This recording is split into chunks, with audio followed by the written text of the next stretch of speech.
Ang sinabi dito nung naturang si Tio. Sa mga hindi po nakakilala kay Tio Moreno, siya po yung hindi ko alam kung vlogger ba yan siya or supporter. Hindi ko alam kung Viva Max artist ba yan siya kasi nakita ko sa Twitter parang Viva Max artist naman siya siguro. Ito na mga kababayan. Pakita ko sa inyo.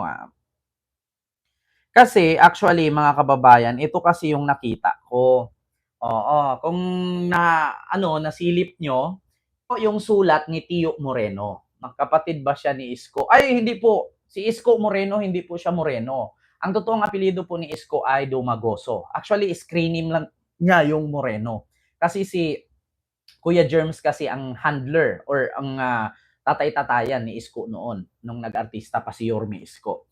So ito po ang post ni Tio Moreno. Ayan, si Tio Moreno ay isa siyang, hindi ko alam kung ano siya. Ngayon ko nga lang yan siya nakita, sumulpot eh. Kasi kadalasan sa mga nakikilala ko dati, si Sas, si Maharlika, si Tipi, si Thinking Pinoy, tapos si Mocha, si sino pa, si GM, ano ba yon? Si Jamagno. Oo, yun lang nakikita ko eh. Wala nang iba. Nagulat ako, biglang may pumasok na. Hindi ko alam kung lalaki ba ito o bakla yata ito. Oo. Siya ba yung teacher? Hindi po siya yung teacher. Oo. Naano lang natin dyan sa ating thumbnail yung teacher. Mamaya pag-usapan din natin yan. So ito po, patungkol po ito kay Tio Moreno and kay Attorney Claire Castro. Ang sabi dito sa post, no, speechwriter yan ni Saraol, si Aklang Tio Moreno. Speechwriter, kaya naman pala Mr. Chair, Sheminat, kaya naman pala, kabaklaan. Di ba? So ito ang sabi ni Tio Moreno kay Attorney Claire Castro bilang PCO ngayon. So ang sabi niya dito, remove her now or face irreparable damage. Sabi niya, remove her now or face irreparable damage. So Bongbong Marcos should remove Attorney Claire Castro as soon as possible, as she is only adding to the already damaged reputation of his administration. So ito pa lang sa mga post na ganito mga kababayan, sa sigaw-sigaw ni Digong doon sa Cebu, na sa maisog rally Kemerot, ang sabi nila ay si BBM daw hindi bababa sa pwesto, magiging diktador daw, mag-declare daw ng martial law at patuloy daw ang pamumuno ni BBM. Parang yung mga DDS ata ang mga diktador. Yan. Biruin mo, remove her now or face irreparable damage. No? So, bakit parang sila ata ang mga diktador?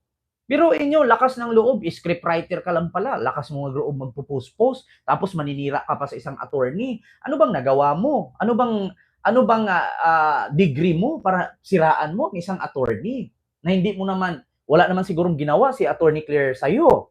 Diba? Maliban na lang kung inggit ka kay Attorney Claire sa'yo or inggit ka kay Attorney Claire. Diba? Daming diktador ngayon, noon puon lang nila, ngayon diktador na pati. Kaya nga, diba?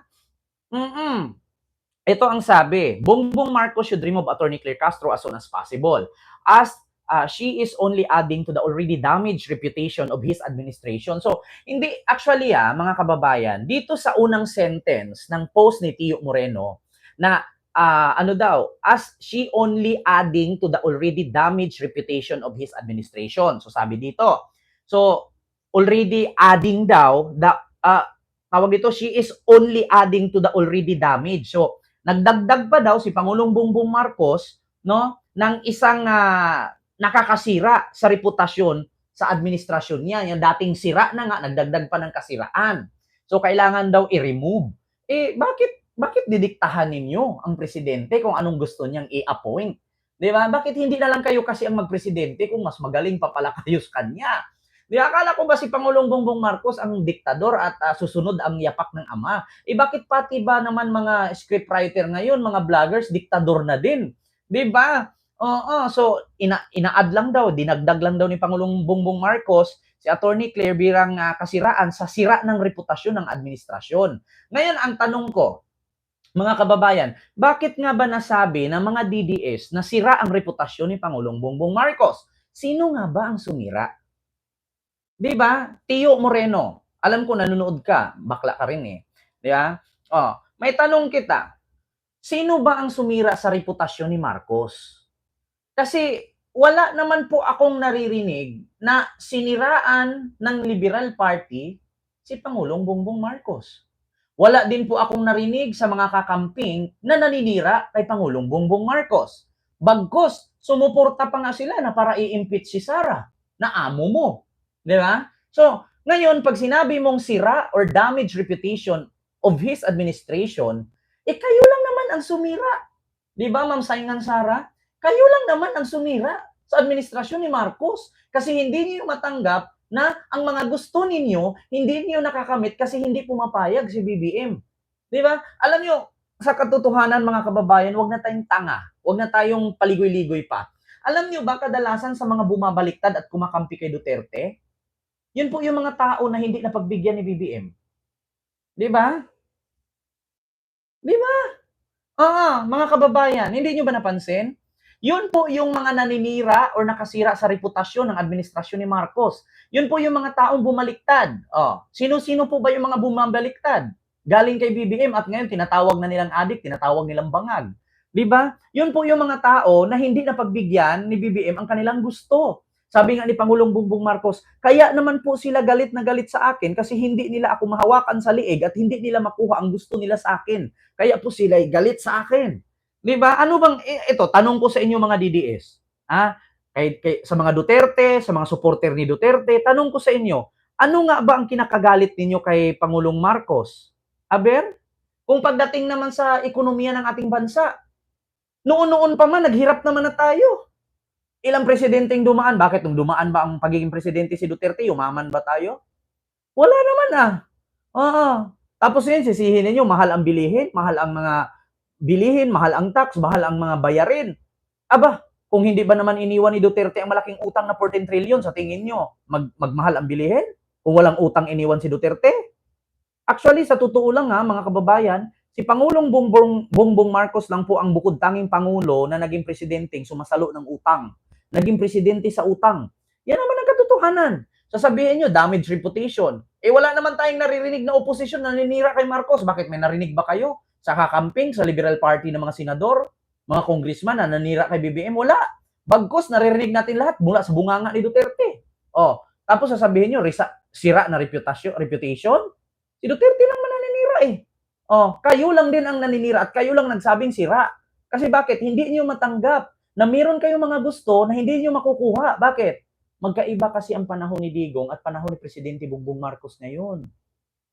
Si Digong kasi silent martial law yun. Si Pangulong Bongbong Marcos ngayon, lantad, hayag. Yeah?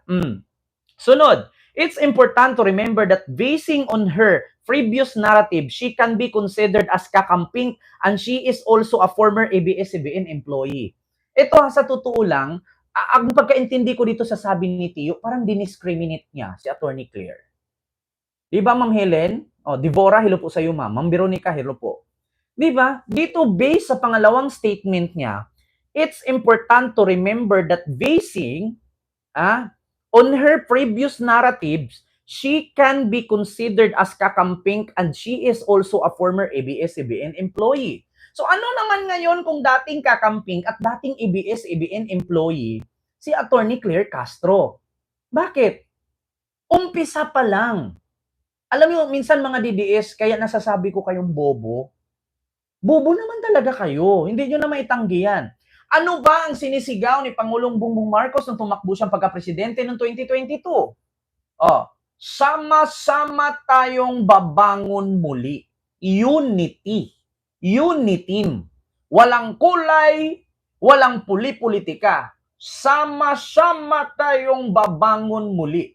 So, anong purpose, anong saysay ng tema ni Pangulong Bongbong Marcos na sinabi niyang sama-sama tayong babangon muli, di ba? Kung bawal pala ang kakamping or dating worker ng ABS-CBN magtrabaho sa kanyang administrasyon. Di ba? Bakit? Hindi ba po pwede magtrabaho ang isang kakamping sa administrasyon ni Marcos? Kayo nga, pinatrabaho kayo, nagsialisan kayo. Bakit? Kasi hindi ninyo matanggap na hindi pinayagan ni BBM ang mga gusto ninyo. Di ba? Bakit? Ano namang meron kung kakamping si Attorney Claire? Ano namang meron kung dating ABS-CBN worker si Attorney Claire? Bakit, Tiyo? Inggit ka ba na hindi ikaw nilagay? Di ba? Simple lang naman to, Tiyo, eh. Inggit ang mahuhulog inggit. Ang tawag dito sa ganitong bagay na it's important to remember, no? Kailangan nating maalala, that basing on her previous narrative, she can be considered as kakamping. Wala namang problema kung kakamping si Attorney Claire. As long as si Attorney Claire hindi nagnakaw sa kaban ng bayan, hindi pumatay ng 30,000 katao, at higit sa lahat, hindi nangungurakot. Di ba? So sinong gusto ninyong ilagay dito spokesperson? Si Harry Roque? Yung tumanggap ng pera mula sa Pogo at hindi mapaliwanag, kaya ngayon nagtatago? Ganun ba ang gusto ninyo? Sinong gusto ninyong gawin ninyong dito? Tawag ito, spokesperson. Di ba? I mean, spokesperson, ha? Sinong gusto ninyong ipalit or ilagay bukod kay Attorney Claire Castro? Sino? Si Sal Panilo? Uy, mga DDS, gising-gising. Hindi po si Digong ang presidente. Di ba? Hindi si Digong ang presidente, kaya wala kayong karapatang diktahan. Si Marcos, mas matalino si Marcos kaysa kay Duterte. Yun ang totoo. Di ba? Sino bang gusto ninyong ilagay si Attorney Libayan? Wag na. Di ba? Sino gusto ninyong ilagay dito?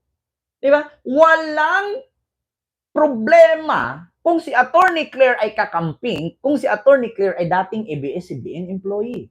Bakit? So, ang gusto kasing iparating ni Tiyo dito, Moreno, na dating ABS-CBN employee yan, dating kakamping yan, baka paghigantihan ang DDS. Ganun ba? Dating ABS-CBN employee yan, dating kakamping yan, baka maghigantihan sa mga DDS. Bakit? Hindi nyo pa ba nahalata? Napiyok tuloy ako. Di ba? Hindi nyo pa ba nahalata?